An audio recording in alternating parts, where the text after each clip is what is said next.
Антикорупцијскиот тим на СДСМ денеска објави нови сериозни сомнежи поврзани со преземањето на Стопанска банка АД Битола од страна на српската Алта банка. Дали СДСМ е опозиција во Србија или во Македонија? Прашаа денес од ВМРО ДПМН во реакција на оваа пресконференција. Банкарот на Вучич стана банкар и на Мицковски. Пред само 2 месеци српската Алта банка ја превзеде Стопанска банка АД Битола. За тоа согласност дал Трајко Славевски, гувернер на НБРМ.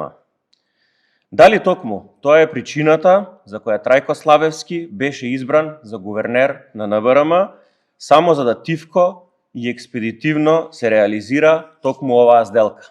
Но, клучното прашање е, што се крие зад оваа сделка? Зошто веднаш по доаѓањето на власт на ДПМН се реализираат вакви дилови? Повеќе од 10 дена СДС сака да продаде некаква приказна за српски свет во државата, но тешко им оди.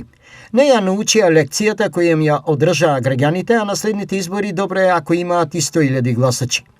Прашањето кое го поставуваме е дали СДС е опозиција во Србија или во Македонија. Зошто толку се обседнати со нашата соседна држава?